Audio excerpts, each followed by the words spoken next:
Hey guys, welcome back to my channel and welcome to today's video. I have a luxury product that I am going to be trying out today, and this is the first time I'm actually trying out this product because we all know how expensive this thing actually is, and it is ridiculous on the price and all the products.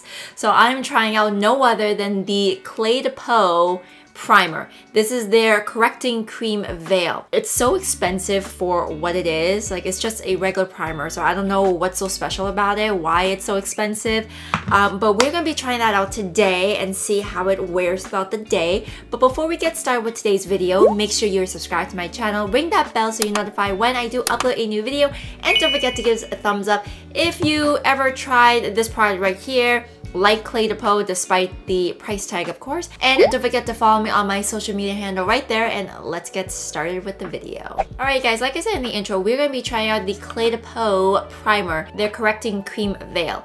Now, again, as I said before, we all know how expensive, how luxurious Cle De Peau is. They have a few products on the Sephora website, and they are sold in like Nordstrom. I think Saks has them as well.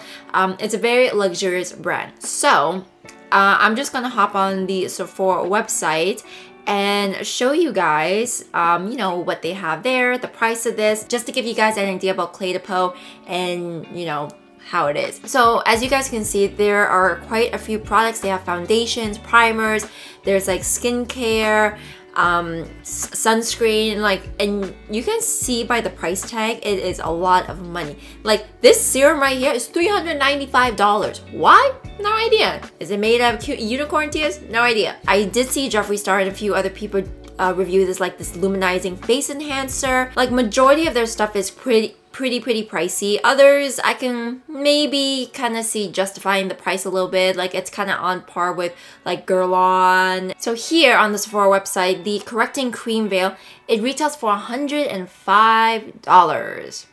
Expensive primer. And this is supposed to be a cream formula, gives you a radiant finish. So as you guys can see on the Sephora website right here, it's supposed to visibly perfects and protect skin for a radiant foundation finish. So this is supposed to be targeted for oil, pores, and uneven skin tone. Another great thing is that this has SPF 21 in there. There is a high percentage of people who agree that this does spread smoothly. It instantly blends into the skin. It feels very velvety smooth to the touch. So it's a lot of great reviews on this. And it's supposed to amplify foundation for a long-lasting wear that resists oil and creasing. So we will see about that. It's hard to tell with the creasing part because I'm using my favorite concealer today. So we'll see, but the whole, you know, resisting to oiliness, we shall see about that as well, because this is supposed to give a radiant finish. So I don't know how that's gonna be like throughout the day, but we shall see. I do have my nephew's birthday party to go to. I might be in the sun for a little bit, and it's great that I have some SPF protection. So it did come with a piece of paper just saying more about the product, because the Sephora website can only say so much. So another thing as well is that this covers pores, fine lines, and uneven tone to give skin a smooth appearance, helps makeup to resist dullness, wear, oil breakthrough, and changes in color through the day to retain a beautiful long-lasting finish. I didn't think that was a thing, but sure. I don't know how the changes in color throughout the day would work out, but okay. This offers a long-lasting moisturizing effect to keep skin feeling dewy and hydrated, provides a rich texture that mirrors the skin's smoothing benefits of a luxurious treatment cream. So basically when you apply this, you apply it to the 5 points of the face, which is the forehead, nose, chin, and both cheeks, and then you'll start from the center of the face and kind of like smooth it all out. And it did say here on the directions to wait for a bit to be sure that it is like set before you put on your foundation. So luckily for me, when I apply my primer, I wait for like a minute or so anyways before I apply my foundation. So good to know. So it's a good thing that Cle De Peau puts that in their instructions. So what was interesting about this when I first applied it is that I know this is a correcting cream veil, but I didn't expect it to be very like watery. As you guys can see, when I first dispensed it, I was expecting it to be a little bit more thicker. So I was a little taken aback and surprised by it. And even with the color as well, it was quite light, and I figured that, you know, we'll just go on sheer. But as you guys can see, when I applied it, there is a veil of a white cast. I'm presuming this is the SPF, of course. I, again, was a little surprised by it. I didn't think that was going to give me a white veil, but here it is. So later on, when it starts to set, you can see the white cast kind of like dissipating a little bit and kind of looking a little normal. But initial application, I was just like, oh my god. So when I did blend it out, I noticed that it gave me radiance. Other than the white cast, it did give me radiance. It doesn't claim that it's supposed to blur out the pores or anything like that. It's just supposed to give you radiance, but it does control oil. So for me, I personally prefer my pores to be blurred out. That's just me, of course. But if this could be my all over primer, you know, that's a bonus because I use 2 primers for my whole face, you know, my pores and the perimeter. But if this can act as just like an all-in-one primer for everything, kudos to that. Again, my pores look smoothed out, but they weren't blurred. So I don't know how I feel about that. So we would have to see throughout the day how well it wears with, you know, everything else. But other than that, I'm okay with it so far. I don't hate it other than the price tag, of course, because not everyone has $100 to spend on a primer. If you work from home and you don't really need to wear makeup much, I think this could be worth it for you because, you know, you don't have to wear makeup every day. But if you can't justify it and can't spend $100, I don't get it unless you really want to try it and you can somehow justify it. For me, like, I work from home, so I don't really wear makeup every day, so I can, you know, splurge a little bit. But is it actually worth it? We shall see. I've only had this on for a couple of hours, so about 2.5 hours right now. I can't really say and see a difference too much, so I'm gonna see in the 5-ish hour mark to see how well it holds up. And yeah, I'm probably gonna do a full 12-hour day, so yeah, I'll see you guys in a little bit. Alright, you guys, it is a 8-hour check-in. You can see that my pores are showing a little bit of texture. Forehead is still looking smooth, looking great. There is a bit of shine on my nose. Cheeks are still looking quite good so far. On camera, it doesn't look too bad. Everything still looks smooth. Nothing has settled into my smile line right there, so it's pretty good so far. Okay guys, so right now it is 8:55, so I'm just gonna say it's 9 o'clock, so it's been a full 12-hour day, but I am still going out afterwards because I just came home to feed the kids and do a check-in with you guys to see what is going on right now. So again, this has been a 12-hour day. I'm gonna go out and have some bubble tea and come back home. So remember that this primer does have a radiant finish. And it's summertime. So right now I'm looking glowy, like absolute glow. My forehead, glow.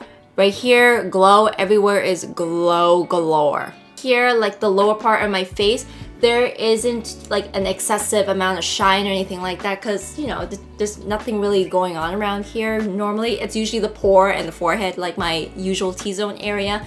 So right here feels good. There's no like dry patches. It feels nice, feels lightweight, nothing's going on. The pore area right here, like my nose, everything, all that, my T-zone, you can see right here there's some glow to it. I don't think that this is oil necessarily because it doesn't give me that greasy feel to it. Yes, it does look shiny, but you know what? It doesn't look like oil. And also, the foundation around my pores is actually, you know, lasting quite well. You can see a little bit of texture in my pores as the day goes on, but again, this does not claim to be a pore filling primer or anything. You can see the shine around the button nose right here. But despite all of that, the foundation is still holding up quite well, and even on like the forehead area, like there is like some shine there as well, but there's no separation for the foundation. Everything's still looking pretty good for a 12-hour day. I'm quite impressed by it. So I'm just gonna get changed, go out, and come back, and we'll see in the next few hours and see how well this holds up. Alright, you guys, it is the end of the day. It is 1 o'clock in the morning. I've had this on for 16 hours, and this is the longest I've ever had my makeup on and did a review for you guys. On camera, it doesn't look too bad. However, taking a closer look, I can kind of see it starting to kind of settle into my smile line right now.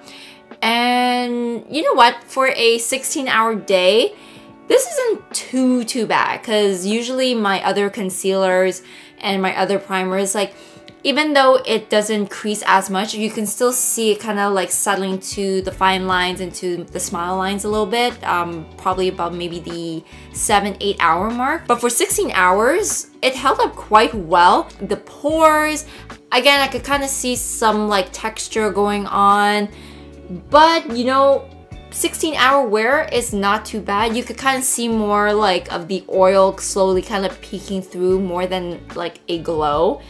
The foundation didn't break up at all, which is very, very impressive to me. So again, the foundation is not separating at all. You know what? You can expect some wear in it, right? Down here still looking pretty good, but other than the smile line, like it's pretty passable.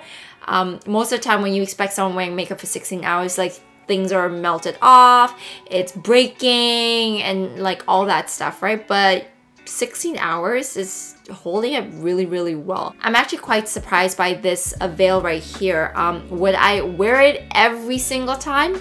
No. And with this, I would kind of experiment to see what combination will work out. Like, would I rather have this kind of like as like putting out the whole entire face, or do I do it like just the perimeter and have the center, like my T-zone, use a different primer, or do I use all over the face and still use that on top? Because the benefit is that this has SPF, right? So the fact that it has SPF and I can use it for all over the face, which is like pretty great. You know, kill two birds with one stone, right?